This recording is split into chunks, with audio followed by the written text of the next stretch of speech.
ఏదైనా వైరల్ అయ్యేలా చేయండి. హిందువులు పడుకుంటా ఉంటే నేనేమన్నా పడుకుంటాను. ఇక మీలాంటి వాడే ఏమన్నాడు అంటే నా భార్య పక్కన పడుకుంటా కానీ ఆ పనులు మాత్రం చేయను అన్నాడు. అట్లా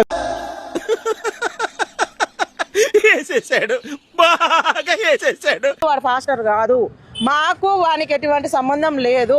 వాడు ఫాస్టర్ కాదు.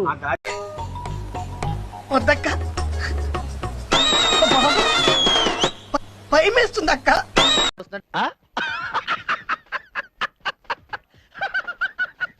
ఎటువంటి సంబంధం లేదు. వాడు ఫాస్టర్ కాదు. ఏం మాట్లాడతాడు నువ్వు? ఏం మాట్లాడతాడు నువ్వు? పాస్టర్ పై దాడి డ్రామా కేసులో ప్రధాన నిందితుడు అభినయ్ దర్శన్ బెయిల్ పై విడుదలయ్యాడు. ఇక మొదలెడదామా? విడుదలవుతూనే మరోసారి కీలక వ్యాఖ్యలు చేశాడు. మావయ్య అందరినీ మంచోళ్ళు అంటుంటారు, ఎందుకంటే మావయ్య అందరికన్నా మంచోడు కాబట్టి.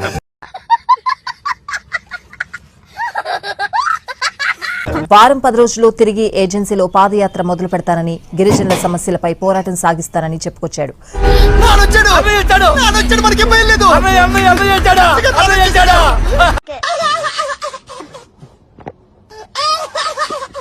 ఏజెన్సీలోనే కాదు ఏపీ అంతా పాదయాత్ర చేయడానికి నిర్ణయించుకున్నారని తెలిపారు.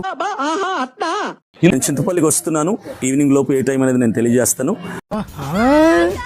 సో చింతపల్లిలో ప్రెస్ మీట్ పెట్టాలని ఒక ఆలోచనతో ఉన్నాను. ఎందుకంటే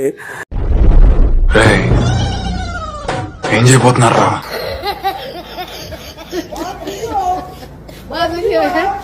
కేసు మీద చాలా మంది చాలా రకాలుగా మాట్లాడుతున్నారు, రూమర్స్ వస్తున్నాయి. కాబట్టి ఈ విషయాలన్నింటినీ కూడా నేను మీడియా మిత్రుల ద్వారా ప్రజలకి తెలియజేయాలన్నటువంటి ఆలోచన.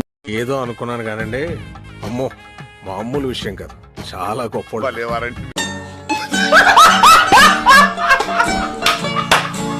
సో ప్రెస్ మీట్ ఏర్పాటు చేయాలని ఆలోచనలో ఉన్నాను. సో మీరందరూ కూడా సహకరిస్తారని, పార్టిసిపేట్ చేస్తారని నేను ప్రేమపూర్వకంగా ఆహ్వానిస్తున్నాను. థ్యాంక్ యూ అండి.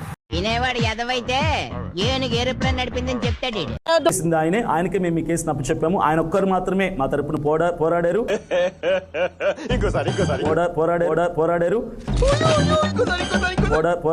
పోరాడారు.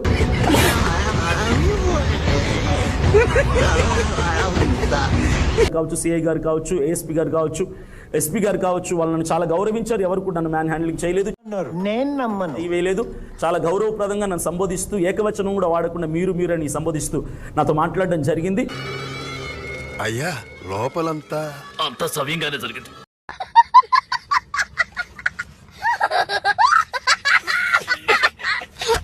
ఎవరు కూడా నన్ను మ్యాన్ హ్యాండ్లింగ్ చేయలేదు. బాస్ ఏమనుకోకపోతే కొంచెం కూర్చుంటా ప్లీజ్. Thank you. ఏమైందయ్యా? మేకు దించారా?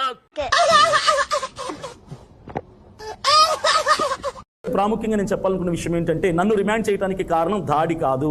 ఈ దాడి వేరే వాళ్ళు చేశారు, నాతో ఉన్న వాళ్ళు చేశారన్నది పక్కన పెడితే, రిమాండ్ చేయడానికి రీజన్ దాడి కాదు. కేవలం అభినయ్ దర్శన్ రాజకీయం పేరుతో, పార్టీ పేరుతో గ్రామ ప్రజల్లోకి వచ్చి గిరిజనుల అమాయకుల్ని చేసి మత ప్రచారం చేసి వాళ్ళ మతాలు మారుస్తున్నాడు. కచరా నా కొడక, లోఫర్ నా కొడక, లుచ్చా నా కొడక, సిగ్గులేదురాని. అంతా కూడా అబద్ధమని మీ అందరికి తెలుసా? తెలీదమ్మా. నేను వివరంగా మరలా నేను కంప్లీట్ గా నా ఛానల్ ద్వారా, మిగతా ఛానల్స్ ద్వారా ఇంటర్వ్యూ ఇవ్వడం జరుగుతుంది. ఎప్పుడు చూసినా ఏదో సో చెప్తే ఎవడు వింటాడు?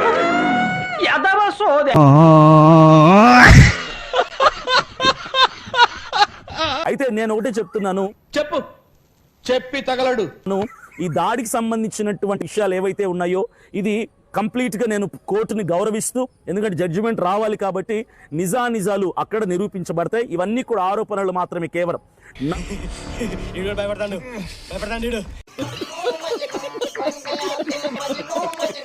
రిమాండ్ చేసింది దాడికి సంబంధించి కాదు, మతపరమైన విద్వేషాలు రెచ్చగొడుతున్నానని అబద్ధపు కేసులు పెట్టి నన్ను రిమాండ్ చేయడం జరిగింది. కాబట్టి ఏమిరా బాలరాజు, ఏమిరా ఉపయోగం దేశానికి నీ వల్ల?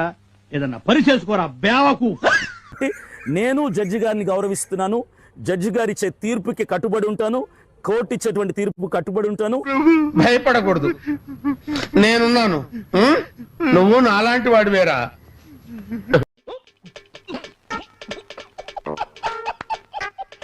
ఒక నకిలీ పాస్టర్ అభినయ్ అట పెద్ద డ్రామా ఆడి తనంతట తానే దాడి చేయించుకొని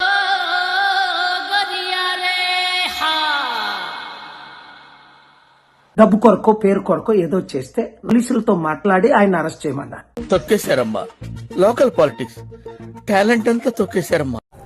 10 సెక్షన్లు పెట్టారు నన్ను రిమాండ్ చేయడానికి. 10 సెక్షన్లు పెట్టారు. సెక్షన్స్ అన్ని కూడా మతపరమైనటువంటి విద్వేషాలను రెచ్చగొట్టి మతపరమైన సెక్షన్లు ఇవన్నీ కూడా అలాంటి వాళ్ళకి తగిన శిక్ష విధించాలి.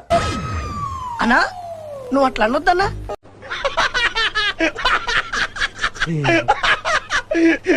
పచ్చి అబద్ధాలని నిరూపించటానికి ఆధారాలతో అదే పాడేరు నియోజకవర్గం, అదే జీకే వీధి మండలంలో, అదే మొండిగడ్డ పంచాయతీలో 11 గ్రామాల ప్రజలతో నిరూపించటానికి ప్రెస్ మీట్లు పెట్టి ఎవడరా నువ్వు? బాధ్యత కలిగిన భారతీయుడు. నిన్ను చూస్తుంటే అలా అనిపించట్లేదు. ఎలా అనిపిస్తుంది?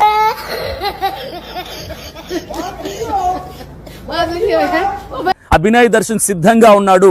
ఎవరైతే ఇవి నిరూపించగలరో నా ముందుకు రండి, ప్రెస్ మీట్ పెడతాను నేను. ఓయమ్మా చాలా చిన్న సెకల్లో ఎవరా నీలా నా బట్ట. మీరు నిరూపిస్తే ఉరి శిక్ష మీరు వేస్తానంటే నేను తలంచుకోనికి సిద్ధంగా ఉన్నాను. అవసరం మనకి ఆపండి, చూపించినంత వరకు చాలు, ఇంకా వెళ్ళిపోండి.